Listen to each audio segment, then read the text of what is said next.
Hello. As we like to say, they save the best for last. So thank you guys for hanging with us because we're headliners, Yeah, as we I like just to I just call it. told Angela we're We're headliners. headliners. Yes. All right. Well, we're going to get into, trying to dive deeper, into the area of discussing what it feels like to be hyper focused. I think both of our careers kind of lend themselves to that, being hyper focused around DE&I and emerging audiences and, diverse, categories and that sort of thing. So we're going to dig a little deeper into that. I know it sounded like we touched upon it earlier with Lionsgate, which was pretty amazing. But we're going to go deeper. And, Janina certainly has a lot she could share with all of us. I want to start in the place of talking about how important, a diverse and emerging markets, especially now. I think it's always been important to us, but especially now, how important is that to Amazon? Yeah. I think the first thing I'll say is so my title is emerging audiences, and I think people are constantly like, emerging audiences. Haven't these audiences already emerged? And yes. But it's our way of saying that we're going to be laser focused on the audiences. So I focus on Black, Latino, young adults, so under 35 audiences and faith audiences. And the idea, my team and my role was created a little over a year ago when I joined Amazon with the idea that we were going to have a team that was obsessing over these audiences across the organization. Um, and I think they've always been important, but we really see an opportunity right now. Um, I don't know how familiar people are with like Amazon and our leadership principles, but the number one leadership principle that we have is customer obsession. And so everything that we do starts with the customer. And so in order for us to be effective, we need to represent all of the customers that are out there. And I think we saw an opportunity for growth for us there. So it's very important for our success that we're really representing everyone.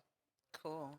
And then when you think in terms of just relevancy, because once the audience starts to attach and latch on and that sort of thing, how important does relevancy become, as you're building the audience and thinking about sustainability and that sort of thing? How important is that? Yeah, it's really important that we stay relevant. I think my role kind of goes across marketing, content, and product, which is something unique. I think the earlier speakers were talking about the fact that they don't have as much influence on content, and I think that's the thing that we've done that's taken us a little bit further. Is that I am directly involved in the content process. I write something within our Greenlight docs about how we're going to reach these audiences, opportunities that we have to better reach them. So opportunities for us to be a little bit more relevant in the content, which then filters over to the marketing. Yeah. As you think about like new projects and how you guys start, what's the approach or sort of the process when you think about, something, new coming through the door, or you thinking about a category within Amazon that hasn't quite touched, looking at the emerging markets and all of that. What's sort of the process and approach? Yeah, we're so data driven, as I'm sure everybody knows. So we're constantly looking at the data, and we're not tracking race or ethnicity, at least not across our subscribers, but we are tracking it within brand tracking. So we are looking there. We are consistently, doing research of our own. There's one of the first things that I did when I got to Amazon was to start a segmentation for Black audiences and for Latino audiences so that we weren't talking about them in a monolithic way. That's right. And so coming out of that, we have like our whatever 30 taste preferences that we focus on that are about what kind of content people want to watch. But now we've layered in on top of that the different segments that are focused on these different ethnic groups. And so we're looking at what's the audience is watching now, what they say they want to watch, what they're watching elsewhere. And I'm really having an input, and my team and the research and insights team is really having input on that and sharing what people are saying that they want. That's awesome. So a lot of us obviously had done a lot of adjusting and changing and all of that, especially over these last couple of years. Has it changed the way you sort of approach that process, and sort of looked at it from maybe a different lens and all of that? All of a sudden, are there new best practices that you're now applying and that sort of thing? Yeah, I think the 360 approach is definitely new. I don't think there's a lot of companies that are doing it this way, like really starting from the product, the product experience. So for us on platform, making sure one of the things I talked about, early on when I first started is if you typed into our search bar black movies, you would get movies with black in the titles as opposed to black content and black creators. So thinking about, the product experience and how that works, thinking about the content, which I spoke about a little bit, and then thinking about the marketing. So I'm consulting and the team is consulting on all of the different titles that we're launching and how we could better reach the audiences, looking at the creative, looking for different nuances, and then also developing our own campaigns. So I think the 360 approach is one thing. I think the last group talked about authenticity. That's something that we think about pretty consistently. It's hard. We have to be careful about Amazon's voice, and making sure that we really are coming across authentic to the Amazon brand, but also authentic to the culture. So that might mean that we're leveraging influencers, like our last guest, or we're leveraging the talent that we have or the creators that we have, so that it really can come from an authentic voice. I think the other thing that we've gotten more laser focused on is consistency. I think the worst thing that brands can do is show up for just Black History Month and Hispanic Heritage Month. And I sometimes am like, even though that's part of my team pride and women's history and everything, but sometimes I'm like, should we even do anything for Black History Month or Hispanic Heritage Month? Like, why don't we just let everybody, all the other brands who only want to do it one time a year, That's right. they can take that. That's right. And so I think for us, it's really about consistency, and that's been a big part of my role, is just having a consistent conversation with these audiences, in all different ways. And then I think everyone coming out of the pandemic has learned that we need to be a lot more flexible. Yes. So we can plan all the things that we would love to That's plan. right. But who knows what's going to happen. And I think, also if things aren't working, I think that's something that I really like about Amazon, and that also is a part of our leadership principles, being able to pivot. I think there's nothing wrong with something not turning out the way that you thought it was going to. I think the problem is, the ship is sinking and you're like, no, but I'm still right, but instead of pivoting. So that's something I think we all understand a little bit more coming out of the pandemic, is being flexible with our marketing. Yeah, have to be. Yeah. There's no other way to do it, especially now. It's taught us that, and the agility of like moving through and making sure, it can adjust as you go, kind of thing. You said something earlier, I just want to piggyback on, or at least circle back to, you said something earlier about being hyper focused on data. From a data perspective, are you guys doing specific focus groups with the groups that we're talking about, that you're, emerging and growing and all of that? Are there specific groups around that? Is that happening on a regular basis and that sort of thing? So I just wonder because I know everybody's hyper focused on it, but they're also approaching what they do with the information differently.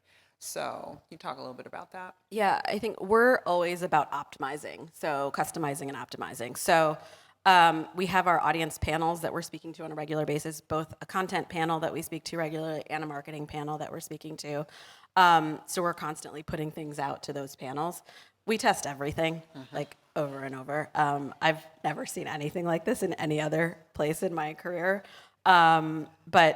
And it's also, I've talked about this in previous sessions, but before this, I was at Viacom and I was at BET Plus, and we were a channel at Amazon. And now that I'm over on the Amazon side, I'm like, they have so much data we could have used. Like, it would have been so much better. We just didn't know the questions to ask. But yeah, so we're doing specific testing for these audiences. I think in developing the segmentation, it was a long series with qual and quant, and we were doing quite a few IDIs, and we plan to revisit those again in the next few months and continually evolve our approach.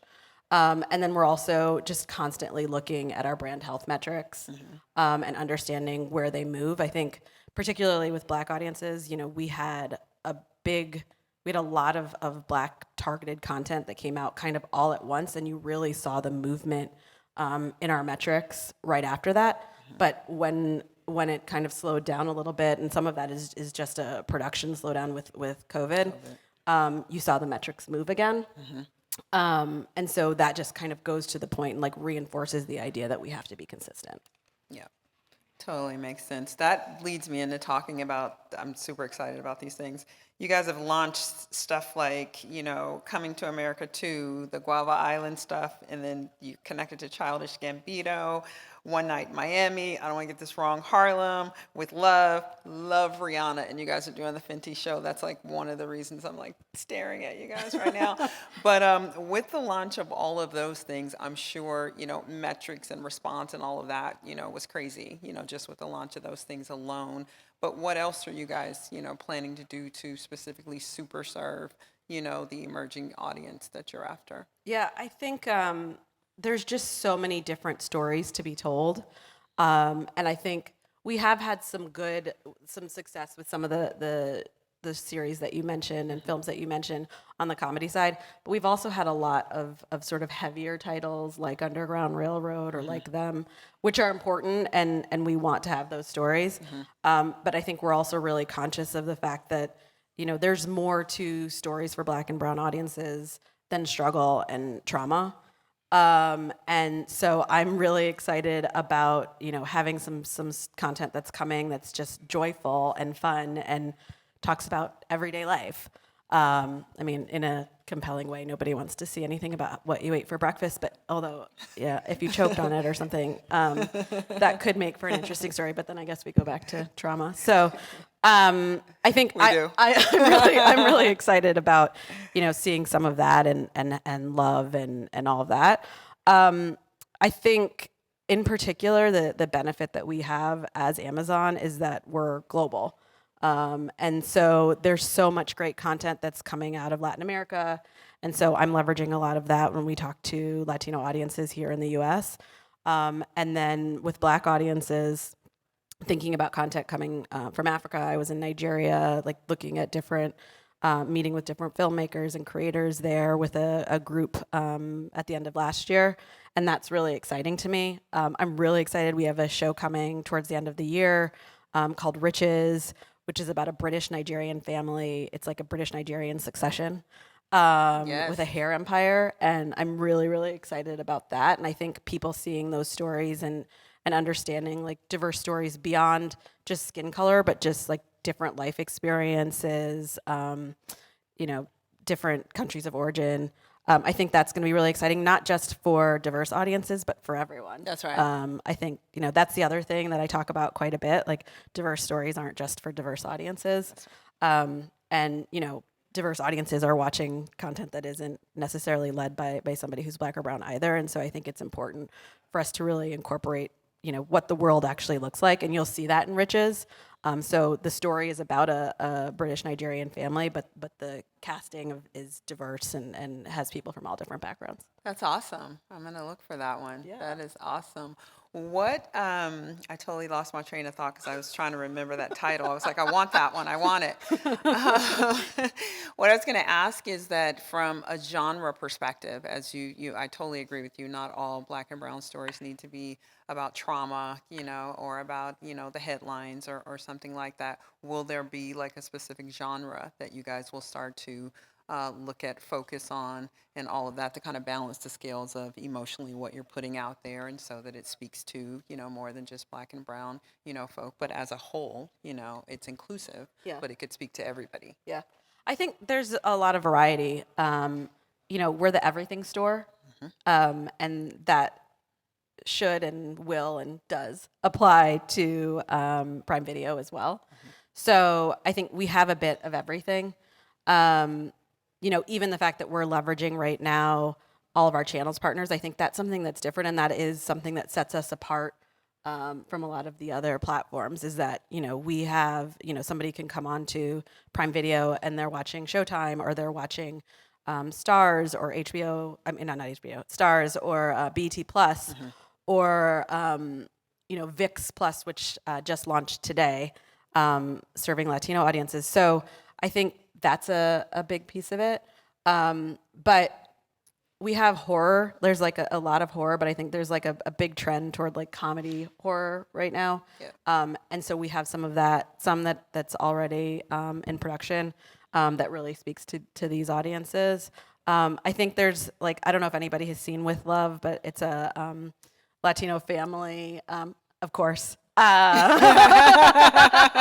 I looked over because I knew I at least had you. The Latino family during all different holidays. It was like 4 different holidays during the year, but it's coming back for its next season, and I think that resonates with everyone. It's like great family stories and love stories, and it's just like nice, easy, holiday watching. So that's that. We have that coming. I think action does well kind of across the board. You see us doing a lot of big tentpole action. And then, of course, unless you've been under a rock, Lord of the Rings is coming. That's right. In September, which is basically the biggest TV show ever made. Yes. And, although there's been some, feedback on the casting, there's diverse casting within there. And so you're going to see an all new Lord of the Rings. It's really exciting, and it's a beautiful show. Yeah. There's a lot going on. There's a lot happening. A lot happening. As you think about all of that and everything that's happened, in the last couple of years, and I'm sure there's a lot of planning going into what we'll see and what's going to happen in the next couple of years. What does success look like in this space and from this lens at Amazon? Yeah, I think, again, because we're customer obsessed, success looks like happy customers. That's right. And, we can see that in a few different ways. That's feedback that we're receiving in social and like constantly listening to see what people are saying. That's people actually subscribing and coming back. There's people that think of Amazon just as, I can order my detergent at 9 a.m. and somehow it shows up miraculously a few hours later. I still don't really actually understand how it happens. But there's more that we have, whether it's music or Twitch or Prime Video. And so I think success is people coming back and watching the content and seeing themselves reflected. And then, the brand health metrics that I talked about, like we're constantly monitoring that. So brand awareness, brand love, consideration. I think for me, the other piece that success looks like is us having marketing that really speaks to these audiences, organically and feels authentic moving forward. I think, we're easing into some of like the platforms that I've been working on and my team's been working on, and finding our voice. And I would love for us to be able to be a little bit more in the conversation and culture. And so I think that's success for me. And I think the other piece that's success is us bringing on agencies and partners that reflect our audience. I can't tell you the number of meetings that I've been in. Even recently, we were evolving our cultural event strategy, which is our Black History Month, Hispanic Heritage Month, Pride, Women's History, all of the above. And an agency that pitched for us brought a team of literally only white men, which is like, it just was fascinating to me. I couldn't believe that this is still a conversation In 2022. I just, and they said that they knew that they had work to do, but I said, do you understand what you're pitching for? And like, can you give me, can you talk to me about how you've approached diverse audiences in the past? And they talked to me about a campaign that they did for mass incarceration, which just floored me. And so, that's something that I would say success to me looks like it. I obviously am hiring, as much as I can, agencies and partners that represent the audience. But I think like at least having representation from the audience is key. And so that is success for me too. Sad as it may be. In 2022. That leads me to the question just about the culture, at Amazon, because I would imagine a big part of success, and you kind of hit on this a little bit, would be culture, whether it's internally or the extended partners that you guys may bring on and all of that. But what kind of initiatives are happening within Amazon to sort of grow the diverse pipeline there, create opportunities, bring more people to the table, reach back, pull up, that sort of thing? Yeah. Well, first of all, we have our inclusion policy, which I think is one of the best, if not the best. I don't want to be biased, but the best in the industry, which talks about inclusive storytelling and inclusive casting and inclusive people behind the camera. And that's all listed on our website. And it's something that we have really now put a stake in the ground on. So like everything else that we do, it's data driven. So when we're working with different creators, it's something that we give to them, that shows like what our guidelines are and what we'd like to see. And it's not about just giving people a chance. It's about hiring the right people for the role, but being conscious about all the different voices that are out there. So I think that's something that I'm really proud to be at a company that's doing that, and that comes from our DEI team. I think we also work with Howard University. We have the Howard Entertainment Program. Awesome. And so we have, I think it's 20 students that we have this summer, but we have 20 students that we have a special program for them.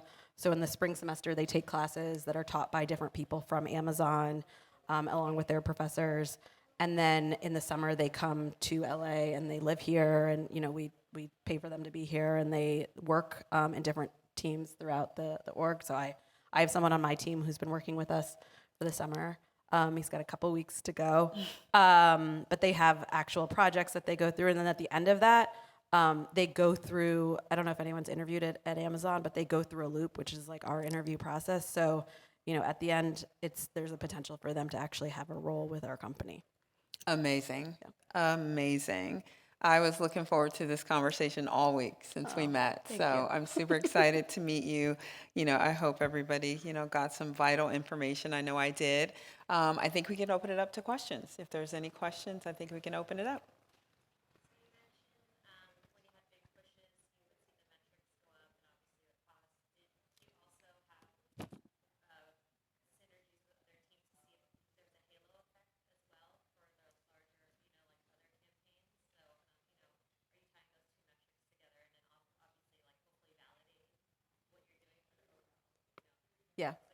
Yeah. We're looking across the board. So, on the brand health side, we can really track it because there we really understand who the audience is. But we have other tools that we're using to think about the success in social and conversations that are happening there, and then looking at where our churn might be with subscribers and understanding, where those fluctuations might happen, or understanding that if somebody came in for, say, Coming to America, and then left shortly after, maybe they didn't see anything else that was for them, and what can we do better to show them that we have other content that's inclusive, or that's funny, or that features Eddie Murphy, whatever it is. So I think we're working to figure out how to measure exactly what brought them in, because people aren't coming in just because that was a movie with a black cast. Like, it might be other reasons. So we think about other ways to incorporate that. So if they came in for Coming to America and then they left, is there a way that we can bring them back, knowing that we just greenlit a holiday movie with Eddie Murphy for next year? So that's the kind of thing. Hello. Hi. When you guys are assigning titles, are you working collaboratively with other teams internally, or is there a team that is specifically assigned to diversity and inclusion? And if it's a big title picture with a diverse cast, how does that work? Yeah, no, so my team does not market any titles directly. So when it comes to working with our different teams, we're broken by genres. So the different teams are assigned that, and there's varying levels of expertise on diverse audiences. But if we categorize something as a bullseye title, so something that's focused on these audiences, then my team is consulting, on their audience. I'm looking at their campaign approach. I'm looking at their creative before it goes up for the final CMO approval. Thank you. Mm-hmm.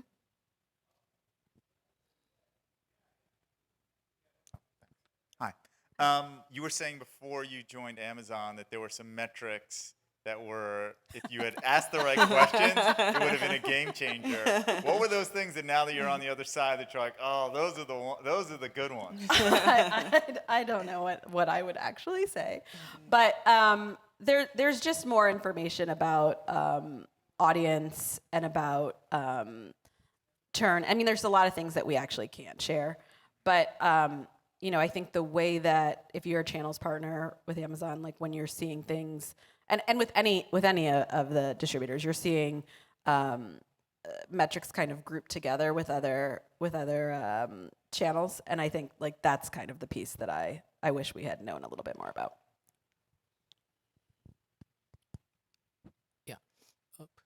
So this question is from a audience perspective, so when I'm consuming content on Amazon and there is a section like Black voices, Latino voices, uh, as an audience, I'm more interested in, oh, is it a great romance movie or is it a great thriller? And if it is featured in my search, whatever algorithm, in that way, I'm more likely to consume the content. I'm curious to know, what is the data telling you by putting this content in under that box? Is it benefiting, or is it just like putting it in a box? Yeah, that's a great question. So the thing is that we don't only put it there. So we have content that, you know, if something is trending, then it's going to be at the top of the page regardless. If it's a big priority, you know, Coming to America was everywhere on the platform. I think Harlem, when it was out, it was everywhere. But there are audiences who are specifically looking for that type of content across the board in all different sections. So, you know, we have an evergreen collection page for Black audiences and for Latino audiences, but then there's also sections for people who are looking for women-led content or people who are looking for LGBTQ content. So we have that for people who are looking to search in that way, but the content isn't only available in those places. I think, you know, it's a really good point because, you know, we've had some conversations even about when people are looking for, you know, does everybody want to find content only in one language? Or do you want to find whatever's great content as long as it is available in the language that I speak? And so we think about that in the way that the content is served to you. But for those that want it that way, it's available. Hi, I was just curious, based on your experience and the latest data, what is currently resonating with this audience, and where do you see growth? Yeah, I mean, I think, like I said, a lot of the stories that are a little bit more joyful, I think particularly coming out of the pandemic, people are looking for a little bit more of that positivity. So we're seeing a lot of that. But I think some of our big temples resonate kind of across the board. I think people are really excited about Terminalist that recently premiered. You know, Reacher did really well. That recently premiered. So I think a lot of like the big action does well, and then horror comedy, like I said, it's a big trend, and I think you'll continue to see growth there. The other area that I think is interesting for growth is sort of like fantasy that's more diverse. I think people are looking to see that, like fantasy worlds that are, you know, just a little bit broader than they have been in the past. So I think there's more opportunity there.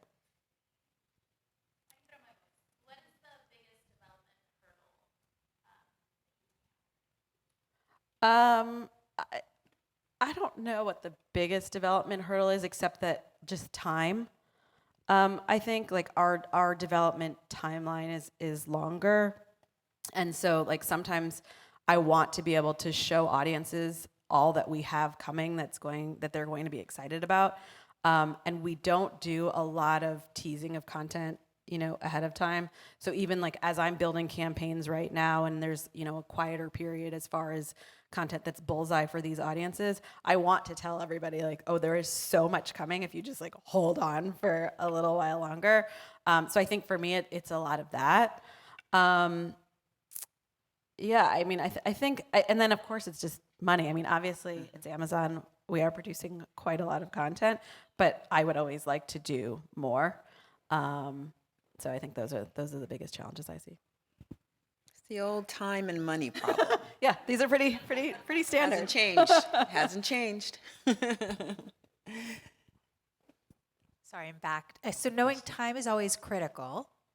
Do you think that there will be, and with the money being invested in all of this content, is there a desire to try to create key creative pieces that you know are going to resonate at certain times of year? Is it similar to, I used to work at Fox, and we would have a trailer that we knew we wanted to launch with a certain movie.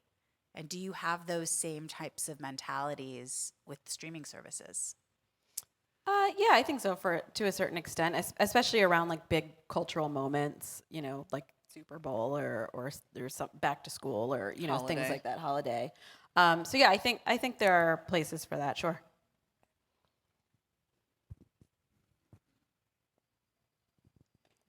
All right. Headliners. We got a lot of questions. Yeah, we were standing between you and cocktails, so appreciate that.